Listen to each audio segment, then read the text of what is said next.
From what you know and whatever you've experienced as far as the kind of quote unquote counseling that abortion clients are given in an abortion facility, how would you rate that level of care, that part of it? Like the abortion, we're not talking about the abortion. We're talking about whatever conversations or informed consent type things or just any of that. I think the word counseling is used a lot, but I think I think I know you well enough to say I don't think that you want to equate what is often happening with counseling. But like, what is your take on that? So if I understand the question correctly, I want to preface my answer with, I do not know all the clinics and all of what they do and who all they employ. So this is not to bash everybody and what they're doing. But in general, I don't think what they're doing is counseling. I think what it is a cursory kind of, here are some options. I don't think risks are talked about. They might be on paper. I don't think they're really discussed. And this is how much this costs. This is your time frame to do it. And then that's pretty much it. Yeah. And that's not counseling. That's not counseling. Counseling would be, here is one option, and let's explore all the ways that that option would impact your life and how you ethically feel about that option, including parenting. Like what pros and cons of parenting, let's get them on paper. Let's talk about the real ways that would impact your life. And are you ready for that? And do you have the resources? And do you want to explore what the resources are? And how do you feel ethically about being a 16-year-old mother or a 22-year-old single mother with 3 kids or whatever it is, whatever the scenario is? How do you feel about that? Then let's talk about adoption and what would that mean for you and how does that impact all the areas of your life? And ethically, how do you feel about that? And then abortion, same. And so that conversation, I just want people to hear from a counselor who is also pro-life in her private life, how those conversations happen, because there's a lot of misconception about, like, I'm pushing my agenda on people.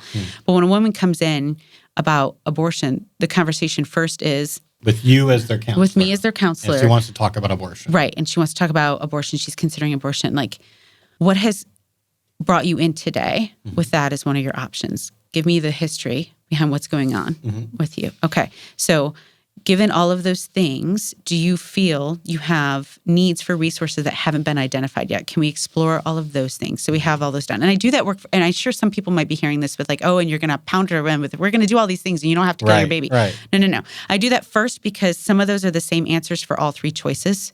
So we don't have to go through those 3 times. So we get their resources down first. Yeah. And then we talk about, okay, if you're going to have an abortion, how do you feel about that? What are your thoughts about that? And however she speaks about that, that's where we take it. So if she says, well, it's just a clump of cells, it's no big deal, I just want it over with. Okay, that's how you feel about that. Then how do you feel about the financial cost of it? How do you feel about how your partner might see that? How do you feel about the other people in your life? How do you feel about your church or whoever, how they're going to view that? And how do you want to handle those conversations? And let me help you handle those conversations. So at no point am I trying to talk her out of anything. It's exploring all the ways that that is going to impact her life. And I get some hate from pro-lifers on like, what do you mean you don't try to talk her out of that? That is not my role at that point. Yeah. You're a professional, and there are very strict rules about you and like what your personal opinions, how they can influence what happens in that room. Right. And honestly, even if it wasn't like unethical or illegal for me to do that, I would be concerned about the power dynamic and that just like I am in an abortion clinic. Yeah. So I don't think that it would be appropriate for me to ever interject that on a woman. We do talk about the risks, though, of all the things, too, as medically evidence-based that I can see the risks of them. Where would be the best place for pro-life people to, if they wanted to learn accurate, risks of abortion and all of the other things, like where should they be going for that? Aplog.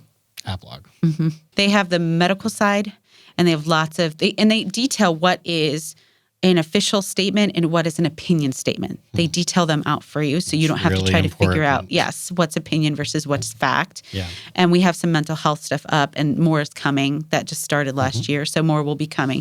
But that's really, to me, where I would go for that. Any final thoughts on this side of this before we move on?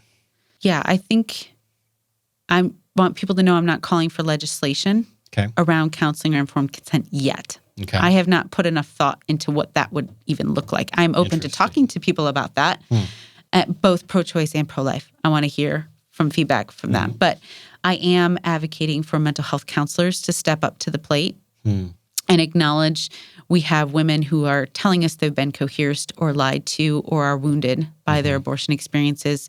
And we need to be their advocates, that their voices are important and need to be heard, and that this idea that 95% of women don't regret their abortions or don't have grief around their abortions is not what we are seeing in practice. And it's harmful to stay silent on that. Who do you think, as far as the staff in abortion clinics who are doing this so-called counseling, I don't know what their qualifications are to do anything that they even call counseling. Like, I don't know a lot about this part of the abortion industry. I don't know what you know, but do you have thoughts about like what would qualify them to give some kind of conversation to women that they then call counseling to the public? So it differs state by state. In the state I live in, you are not allowed to use the title counselor unless you at least have or are in a master's program and have supervision with a licensed professional. Bare minimum to call yourself. And then you have to say counselor in training or intern. You're not allowed to use full counselor. So I find it interesting. That is not true in clinics, abortion clinics in Indiana, though. Really? Yes. So I don't know how they're getting around that statute. It's like carved out in the law. It's like not even in the law. They're just doing it. So I don't know how they're getting around that. I will say there is room for lay counseling or peer support or lay support. That is a much needed thing in the mental health world. However, even those people need to go through some kind of certification course.